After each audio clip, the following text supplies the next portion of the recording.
नमस्कार. GM news मध्ये तुम्हा सर्वांचं मनापासून स्वागत. जसं आता आपण बघतो आहे की वयात येणाऱ्या मुली म्हणजे पाळी लवकर येणे किंवा मग पाळी लवकर जाणे या समस्या अगदी महिलांना खूप जास्त भेडसावत आहे. पण या समस्यांवरती निराकरण आपण कसं केलं पाहिजे, गर्भावस्थेदरम्यान किंवा मग गर्भधारणेच्या नंतर आपण काय काळजी घ्यायला पाहिजे, काय विशेष काळजी घेऊन आपण योग्य ती ट्रीटमेंट घ्यायला पाहिजे, कुठल्या डॉक्टरांकडे जाऊन आपण योग्य ट्रीटमेंट घ्यायला पाहिजे आणि किती कालावधीनंतर म्हणजे किती वेळानंतर आपण डॉक्टरकडे जाऊन म्हणजे एका गायनीकडे जाऊन आपली तपासणी करून घेणे गरजेचं आहे. तर याच गोष्टींवरती आज आपण चर्चा करणार आहोत. दर्शकांनो, आज मी आलेली आहे अकोटमध्ये आणि अकोटमधील अमृतेश या हॉस्पिटलमध्ये मी सध्या आहे.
अमृतेश हॉस्पिटलला गेली 18 वर्ष पूर्ण झालेली आहेत आणि या 18 वर्षांमध्ये नेमकी कशा प्रकारे इथे ट्रीटमेंट केली जाते, 18 वर्षांची जी सुरुवात आहे ही सुरुवात मुळात कुठून झालेली आहे या गोष्टींबद्दल आज आपण चर्चा करणार आहोत.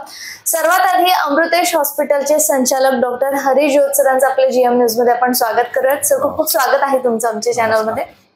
जसं 18 वर्ष झाली आहेत आपल्याला सेवा देत असताना, अकोटवासियांच्या सेवेमध्ये गेल्या 18 वर्षे ही कशी गेलेली आहेत किंवा मग 18 वर्षांची ही जी सुरुवात होती ही सुरुवात कुठून झाली, कशी झाली याबद्दल आम्हाला जाणून घेण्यामध्ये उत्सुकता आहे. काय सांगाल? सर्वप्रथम सगळ्यांना दीपावलीच्या हार्दिक शुभेच्छा. बिलकुल. आणि ऍक्च्युअली कसं आहे, मी इथे म्हणजे माझं जे मूळ गाव आहे ते अकोट आहे आणि इथेच माझं 10वीचं आणि 12वीचं एज्युकेशन झालेलं आहे. आणि इथूनच मग पुढचं जे उच्च शिक्षण होतं ते जसं एक नागपूर आणि मग पुढे अंबेजोगाई असं माझं MD याच्यात झालेलं आहे. ऑप्स गायनिक म्हणतात त्याला, म्हणजे प्रसूती व स्त्रीरोग मध्ये.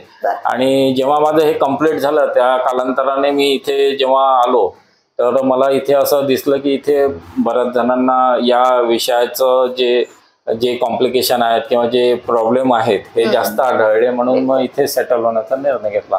आणि गेले 18 वर्ष झाले आम्ही अहोरात्र ही सेवा लोकांना इथे देत आहे. बिलकुल. आणि सर, जसं तुम्ही सांगितलेलं आहे की बालपण इथनच गेलेलं आहे आणि लहानपणी शिक्षण सुद्धा इथनच झालेलं आहे, पण MBBS आणि MD हे शिक्षण नेमकं कुठनं घेतलंय, जी स्पेशालिटी आहे आपली आपण ती कुठनं घेतली आहे? जसं इथे 12वी मी शिवाजी सायन्सला केलं होतं तेव्हा आम्ही दोघं जण आम्ही इथे स्टेट मेरिट मध्ये होतो, मी आणि एक माझा मित्र होता.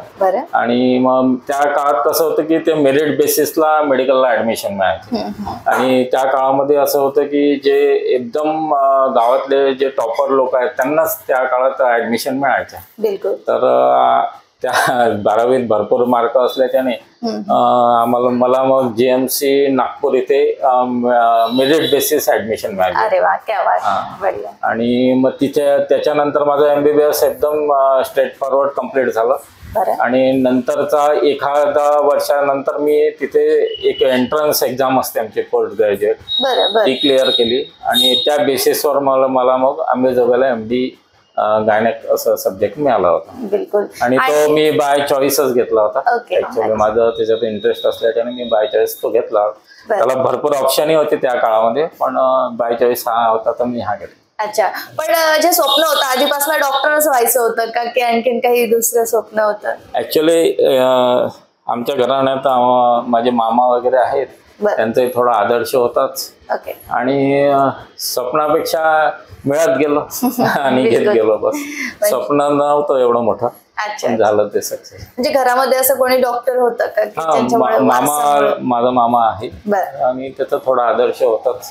अच्छा. बिलकुल. म्हणजे त्यांच्या पावलावरती पाऊल तुम्ही ठेवलेलं होतं. बिलकुल. तर ही जी स्पेशालिटी तुम्ही घेतली आणि जे एज्युकेशन आपण पूर्ण केलेलं होतं त्याच्यानंतर मग अमृतेश हॉस्पिटलची आपण स्थापना केली.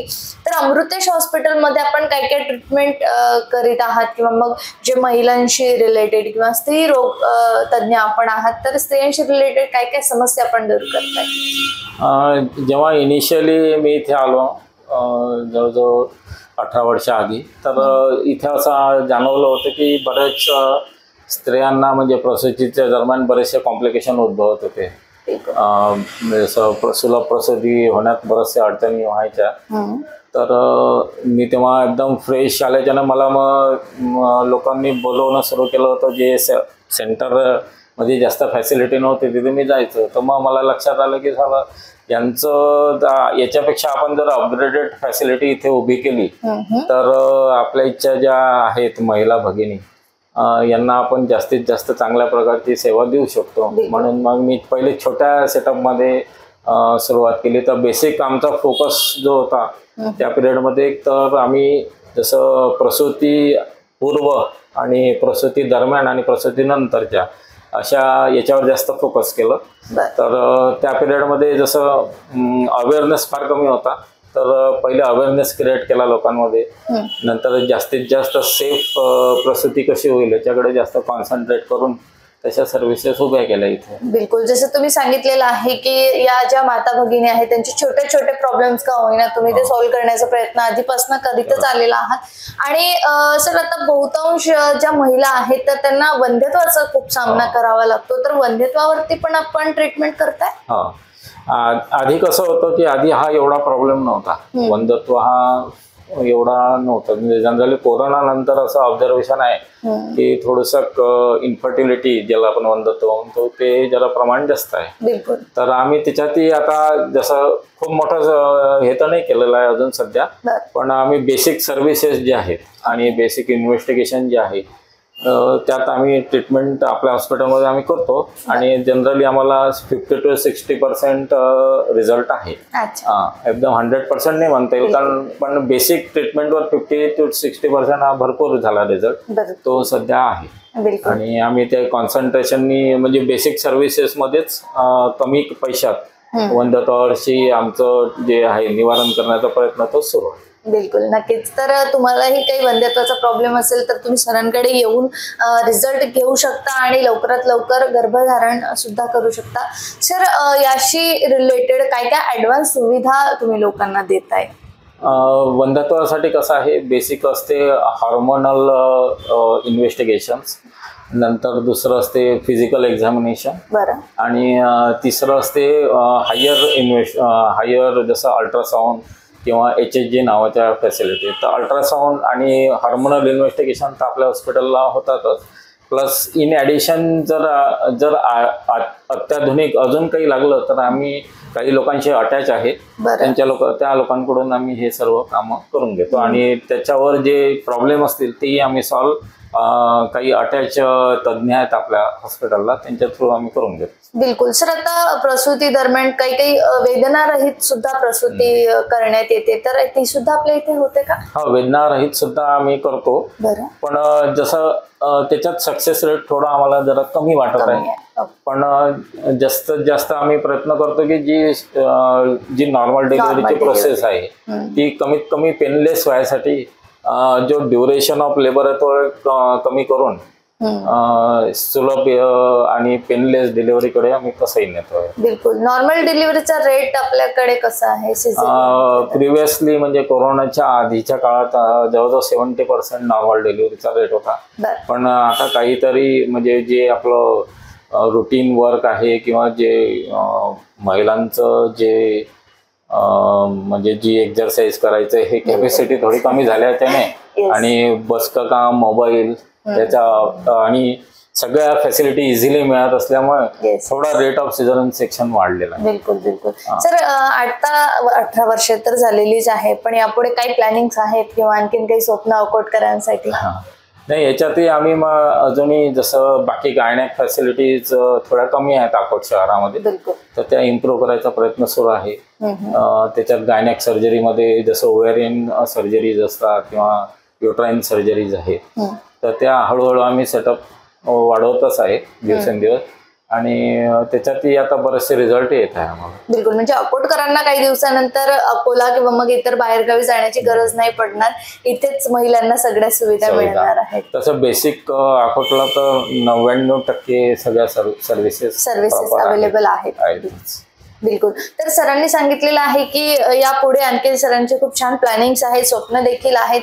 आपण चर्चेला थोडंसं वेगळं वळण देऊयात सर. ज्या आता फार कमी वयामध्ये किंवा फार लवकर काही मुलींना पाळी येण्याचे चान्सेस खूप जास्त वाढलेले आहेत, तर असं का बरं होत असेल? का त्यांचं खाणं पिणं व्यवस्थित नाही का, इतर सगळ्या गोष्टी? बेसिकली पाळी येणं आणि जाणं हे सगळं हार्मोनल ऑर्केस्ट्रा आहे. म्हणजे कोणाचा स्त्रियांमध्ये जे होणारे चेंजेस आहेत ते पूर्ण हार्मोन बेसिस असतात आणि हार्मोनचं डायरेक्ट रिलेशन हे ब्रेन स्ट्रेस आणि डायटरी पॅटर्न याच्यावर आहे. ब्रेन मध्ये जर खूप स्ट्रेस झाला तर त्यांचं मग ते हार्मोनल ऑर्केस्ट्रा जो पूर्ण डिस्टर्ब होते आणि मग त्याच्यामुळे इरेग्युलर मेन्सेस हे सगळे प्रॉब्लेम येतात. आणि दुसरं आहे डायटरी पॅटर्न. तर आजकाल तर सगळं जंक फूड आणि याचा जमाना आहे, जो आपलं बेसिक डायटरी पॅटर्न आहे तो पूर्ण चेंज झालेला आहे. त्याच्यामुळे थोडे हार्मोनल प्रॉब्लेम येतात. ओबेसिटी वगैरे जास्त येत आहे. ओबेसिटी हा मोठा मेजर कन्सर्न आहे इंडियामध्ये. तर त्याच्यामुळे सगळे हार्मोनल जो ऑर्केस्ट्रा असते बॉडीमधला तो सगळा डिस्टर्ब झाल्याच्याने सगळे प्रॉब्लेम सध्या दिसत आहेत. बिलकुल. सर आता भरपूरदा गर्भधारणा झाल्यानंतर आयरन आणि कॅल्शियमच्या टॅबलेट्स पेशंटला घ्यावे लागतात, तर या घेणं खरंच खूप गरजेचं आहे का? त्याचा काय फायदा होतो किंवा मग का? जनरली कसं असते की प्रेग्नन्सीमध्ये बेबी आईच्या शरीरात वाढत असते आणि तो लागला तो एक प्रकारचा पॅरासाइट आहे. त्याचं स्वतःचं काही नसते, तो सगळं मदरवर डिपेंड आहे. तर त्याच्या बॉडीमध्ये मग ब्लड बनणं, त्याच्या बॉडीमध्ये बोन्स असतात, त्याला कॅल्शियमची रिक्वायरमेंट असणार, मग तो कुठून ना कुठून तर ते घेणार. तर जनरली ते आईच्या ब्लडमधून आणि आईच्या बॉडीमधलं जे स्टोअर आहे त्याच्यातून कॅल्शियम सगळं स्टोरेजमधून. तर आपण कसं हे मेंटेनन्स ॲक्च्युली आहे. आयर्न आणि कॅल्शियम आणि प्रोटीन हे जे आपण मदरला देतो हे मेंटेनन्स आहे. म्हणजे तिचं रिक्वायरमेंट फुलफिल झालं तर नॅचरली बेबीचं फुलफिल होईल. आणि हा त्याचा बेसिक सिक्वेन्स आहे की आईचं कमी नाही पडू देणं, आईचं चांगलं राहिलं तर नॅचरली बेबीचं राहील. कारण बेबी हे आईवर डिपेंड असते. म्हणजे आईमुळे सगळं त्याला भेटत असतं आणि त्याच्यानंतरच बेबी हेल्दी वगैरे राहतात.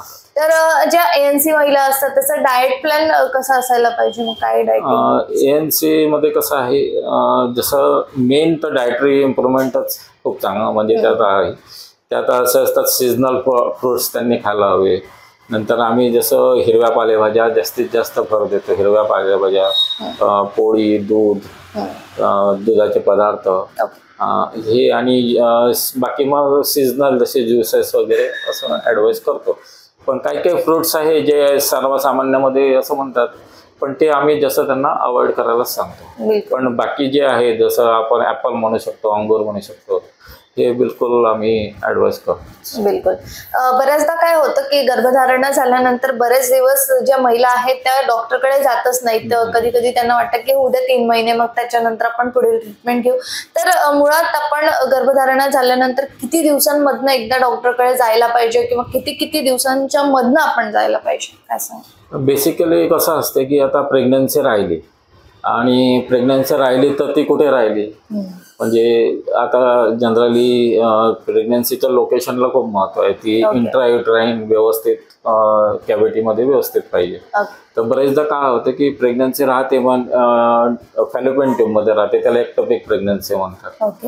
तर असं काही होऊ नये म्हणून माझ्या वाटतं जेव्हाही तुम्ही मिस पिरियड झालं तर विदिन 7 days डॉक्टरांना दाखवायला हवं. आणि मग ते मग जसं फॉलोअप सांगतात, जनरली कोणी 15 डेजचा आहे, कोणाचा 1 मंथली फॉलोअप असते, तर तो रेग्युलर करायला पाहिजे. आणि त्याच्यासोबत बेसिक 3 अल्ट्रासाऊंड तर प्रत्येक पेशंटने करायलाच पाहिजे. तर जसं फर्स्ट ट्रायमिस्टर आपण जे म्हणतो पहिले 3 महिने, त्याचा जो अल्ट्रासाऊंड आहे त्याचं इम्पॉर्टन्स असं राहते की त्याच्यात आपण हे सांगू शकतो की बेबी व्यवस्थित इंट्राउटराइन आहे की नाही. दुसरं सिंगल टर्न आहे की मल्टिपल जस्टेशन आहे. नंतर त्याचे जे बेसिक कार्डियाक रेट असते ते आपल्याला समजते. म्हणजे ते जे बेसिक असतात इन्व्हेस्टिगेशन मध्ये ते आपल्याला त्या अर्ली जस्टेशन मध्ये माहित पडते. म्हणून ती फर्स्ट ट्रायमिस्टरची करणं जरुरी राहतं. ओके. आणि किती सोनोग्राफी आपण करायला पाहिजे किंवा मग त्या करणे किती गरजेचं आहे? आयडियली बेसिक याच्यात 3 असतात, पण आजकाल थोडंसं काय झालेलं आहे की जेनेटिक प्रॉब्लेम खूप वाढलेले आहे. जेनेटिक प्रॉब्लेम वाढल्याच्याने एक 3 मंथ्सला एंटी स्कॅन ऍड झालेला आहे. आणि 5 मंथ्सला आपण ॲनोमल स्कॅन करायला लावतो. ॲनोमल स्कॅन म्हणजे स्ट्रक्चरल ॲनोमलीज काही आहे का, एंटी स्कॅन मध्ये काही जसं जेनेटिक काही सापडते का ते पाहत असतो. आणि मग 9 मंथ्सची एक राहते, त्यात बेबीची foetal position, placental location, liquor status, याच्यासाठी 9 मंथ्सची जरुरी आहे. आणि इन केस काही रिस्क फॅक्टर असले तर मग 7-8 मंथ्सला डॉप्लर अनालिसिस पेशंट. ओके. म्हणजे जर तुम्ही डॉक्टरकडे जाऊन योग्य तो सल्ला घेतला तर डॉक्टर व्यवस्थित आपल्याला सांगतील की किती दिवसांमधून एकदा यायचं आहे आणि सोनोग्राफी पण किती दिवसांमधून आपण करायला पाहिजे. सर, याचबरोबर एकदा डॉक्टर लोक बरेचदा रक्तगट तपासण्याचा सल्ला देतात, तर रक्तगट का तपासलं पाहिजे किंवा मग ते तपासणं का गरजेचं आहे? जसं आपण बेसिक हिमॅटॉलॉजिकल इन्व्हेस्टिगेशन जे राहतात त्याच्यात आपण हिमोग्लोबिन करणं, ब्लड ग्रुप करणं, HIV करणं, हे जे इन्फेक्शियस डिसीज आहे HIV, ऑस्ट्रेलियन अँटीजन करणं, VDRL करणं, आणि थायरॉइड करतो आजकाल आम्ही. तर हे कसं आहे, हे direct relation to mother to fetus आहे. तर जसं हिमोग्लोबिन जर आईचं व्यवस्थित नसेल, जसं ॲनिमिया आईलाच ऑलरेडी मॅनिफेस्ट असेल, तर तिचं ते जो ANC पिरियड राहील तो म्हणजे तिला हजार्डच होऊ शकते. म्हणजे कसं आहे, जर डिलिव्हरी नंतर जर ॲनिमिया परसिस्टंट राहिला आणि आपण करेक्ट नाही केला तर डिलिव्हरी नंतर तिला PPH म्हणजे पोस्टपार्टम हिमोरेज होऊन तिच्या जीवाशी खेळणं होऊन जातं. त्यामुळे आपल्याला हिमोग्लोबिन हे वारंवार चेक करावं लागते. नंतर काही पिरियड मध्ये आता इतक्यात असं झालेलं आहे की शुगरचे केसेस खूप वाढत आहे, डायबिटीसचे. तो जस्टेशनली डायबिटीज आजकाल आपल्या एरियामध्ये पुष्कळ वाढत आहे. तर आम्ही ती शुगरची वारंवार टेस्ट करून घेतो. नंतर ब्लड ग्रुपचंही थोडं रिलेशन असं आहे की जर आई निगेटिव्ह असेल आणि वडील पॉझिटिव्ह असेल तर अशा वेळेस बेबीला हजार्ड होऊ शकते. म्हणून ब्लड ग्रुप. अजून एक आहे थायरॉइड. तर आजकाल थायरॉइडमुळे बरेचसे अबॉर्शनच्या केसेस आहेत, म्हणून थायरॉइड एकदा चेक करून घेणं जरुरी असते. आणि थायरॉइडचा असर बेबीच्या ब्रेनवरही असतो, म्हणजे मतिमंद किंवा ग्रोथ रिटार्डेशन असे प्रकार होतात, तर ते थायरॉइड करणं जरुरी आहे. बिलकुल. हे जे बेसिकच आहेत पण करणं फार जरुरी आहे. आणि याची कॉस्टही काही फार नसते, चीप आहे. तर या सगळ्या छोट्या छोट्या गोष्टी सरांनी आपल्याला सांगितलेल्या आहे की त्या तपासण्या खूप गरजेचं आहे. प्रसूती दरम्यान म्हणा किंवा मग प्रसूती प्रेग्नेन्सीच्या दरम्यान या सगळ्या गोष्टी करणं खूप गरजेचं आहे, जेणेकरून बाळ हे हेल्दी राहील आणि त्याचबरोबर माता सुद्धा म्हणजे जी महिला आहे ती सुद्धा व्यवस्थित राहील.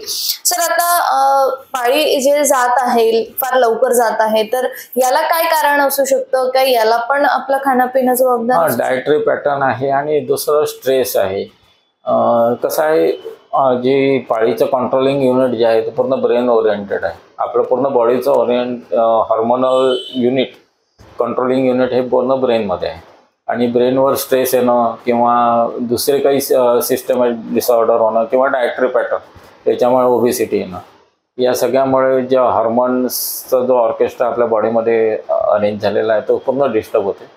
आणि त्याच्यामुळे जो एज ऑफ मिनार्की म्हणतो आपण, म्हणजे जे सुरुवात व्हायची वय, आणि एज ऑफ मिनोपॉज म्हणजे जो पाळी जायचा पिरियड आहे तो थोडा रिड्यूस झालेला आहे. मिनार्की पण लवकर होत आहे आणि मिनोपॉझही लवकर होत आहे. बिलकुल. तर का बरं हे सगळं होत आहे आणि आपण काय काळजी घ्यायला पाहिजे, तर या सगळ्या गोष्टींवरती आपण मार्गदर्शन मिळवलेलंच आहे. सर, यावेळेस अनेक दर्शक आपल्याला GM न्यूजच्या माध्यमातून बघत आहेत. काय संदेश द्याल, काय मेसेज द्याल जाता जाता आमच्या अकोटकरांना, आमच्या सगळ्या माता आणि भगिनींना? कसं आहे, माता भगिनींचं जे म्हणजे पूर्वीचा काळ हा पूर्ण बदललेला आहे आणि आता जो काळ आहे तो बरचसा डायटरी आणि स्ट्रेस आणि बरेच वर्कलोड. जसं आधी कसं होतं, भगिनी आपल्या बाहेरचं काम एवढं पाहत नव्हतं, पण आजकाल त्या पण ऍक्टिव्ह झालेल्या आहेत. तर हे सांभाळता नैसर्गिक त्यांना जे बाळणपणाचं आहे म्हणजे प्रेग्नन्सी ठेवणं हे त्यांच्यावर तो लोड तर आहेच.